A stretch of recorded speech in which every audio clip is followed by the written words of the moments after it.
students that want to do what you do. Yeah. And I mean, obviously, when you have a vocal student, we're gonna do voice first, but I get students that also wanna scream, and I've had to learn a little bit. But we use vocal fry. I'm trying to see if anyone in here I've vocal fried in their lessons. I don't think so. Wait, who? Who is that? I'm in the back. Oh, Ryan? That's Ryan. Well, I know, but I didn't teach you that. But yay! But using vocal fry to get your cords to connect. And it's actually a really healthy thing if you do it correctly.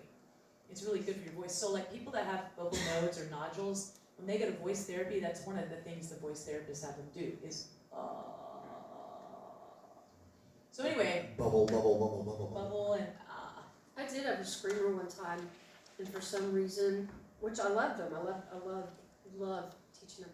But for some reason, we had to pull up the lyrics to his song, and he read through it and goes, "Is that what that says?" And I said, "Yes." He said, "I'm not singing that." So it's like, it's there's a place. You might look at your lyrics before you get up and perform it, but teaching screamers. There's a way to do that doesn't hurt. And you're fine. When you get done, you can do it. The thing that we wanted to do is teach y'all a technique that you could do not just for 2 hours on Sunday or an hour once a week. You guys are pounding it. So you're singing lots of times every night. You're doing a 2 or 3 hour set. And we want you to be able to be fine every night when you go home. You gotta And survive your career. the next night when you do it again. Especially things like, I just want one more comment about the screaming, because I've had students that do it and wanted to do it and needed help. Because the great thing about the training isn't so much bettering your scream technique as so much as it is learning how to manage your voice. Because recovery Vocal hygiene. and hygiene, all the things that let you do what you want to do, that's the greatest thing also about what this department became, bringing in the know-how, people like Dave Stroud and all the other clinicians we've had. Respect for the different approaches to voice in the industry was a key to the whole philosophy here. That's why I never tell any student, well, that's not the right way to sing. I don't use wrong and right. There is cost and there is benefit. There is more likely good outcome and less likely good outcome, And everything you're doing is a cost-benefit analysis.